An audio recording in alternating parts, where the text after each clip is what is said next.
السلام علیکم ورحمۃ اللہ وبرکاتہ نحمدہ ونصلی علی رسولہ الکریم اما بعد فاعوذ باللہ من الشیطان الرجیم بسم اللہ الرحمن الرحیم رب اشرح لی صدری ویسر لی امری واحلل عقدۃ من لسانی یفقہوا قولی۔ پچھلے سیشن میں ہم نے حج کی حقیقت، عظمت اور روح کی بات کی تھی۔ ہم نے یہ سمجھا تھا کہ حج صرف ایک سفر نہیں بلکہ اللہ سبحانہ تعالیٰ کی طرف واپسی ہے۔ حج صرف چند اعمال کا نام نہیں بلکہ ایسی عبادت ہے جو اگر دل کے ساتھ کی جائے تو انسان کو بدل دیتی ہے۔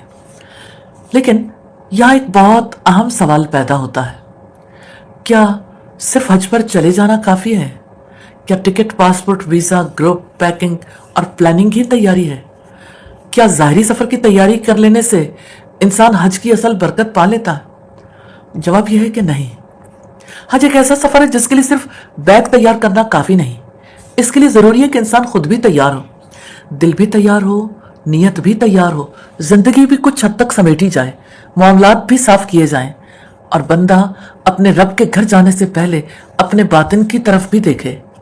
اسی لیے آج کا ہمارا موضوع ہے پہلے کن چیزوں کی اصلاح شروع کرنی چاہیے، یعنی وہ کون سے کام ہیں جن پر حج کرنے والے مردوں اور عورتوں کو ابھی سے توجہ دینی چاہیے تاکہ وہ صرف مکہ نہ پہنچیں بلکہ حج کی روح تک بھی پہنچ سکیں۔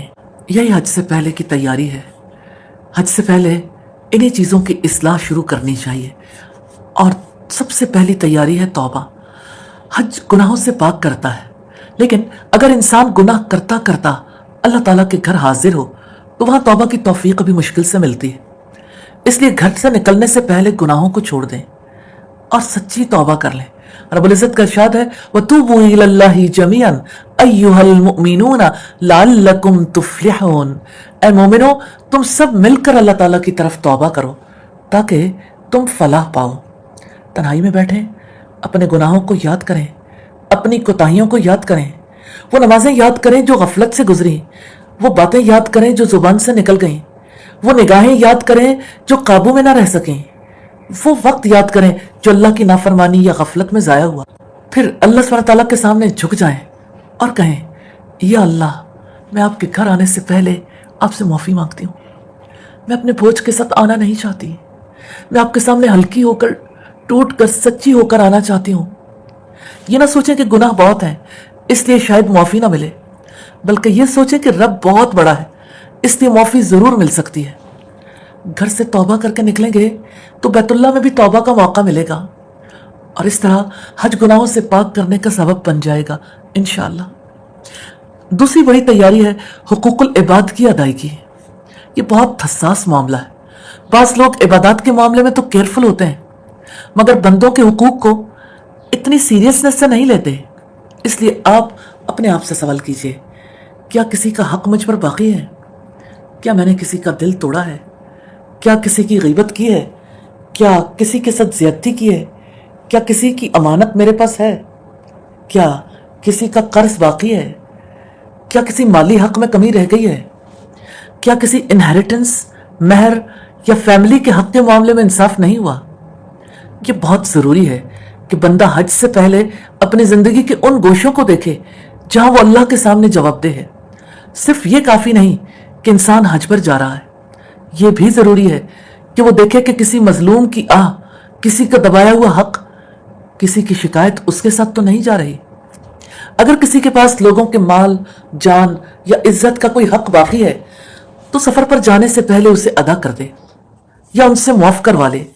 اگر کسی نے اپنی بہن یا بیوی کا حق دبا رکھا ہے، مثلا بہن کو جائیداد میں جو حصہ ملا تھا وہ اس تک نہیں پہنچا، تو یہ عذر اللہ تعالیٰ کے ہاں کام نہیں آئے گا کہ ہم ان کا خیال رکھتے ہیں اور کہاں کمی کرتے ہیں، اور یہ کہ ہمارے یہاں تو بیٹوں کو ہی جائیداد دی جاتی ہے۔ اگر کسی نے اپنی بیوی کو حق مہر نہیں دیا یا اس کو والد کے ورثہ سے جو جائیداد ملی ہے اس پر قبضہ کر لیا ہے، یا بیوی برسر روزگار ہے اور اس کی کمائی ہمیشہ ہی اپنی جیب میں ڈالی ہے کہ ایک ہی بات ہے، یا اس کی تنخواہ کو خود ہی سے اس کی مرضی کے بغیر ضروریات کے لیے استعمال کیا ہے، یا اسے اس کی ضروریات کے لیے جیب خرچ نہیں دیا، اس کی بیماری میں اس کا علاج نہیں کروایا، اگر کسی نے اپنی ماں کا حق نہیں دیا، ان کا ادب اور احترام نہیں کیا،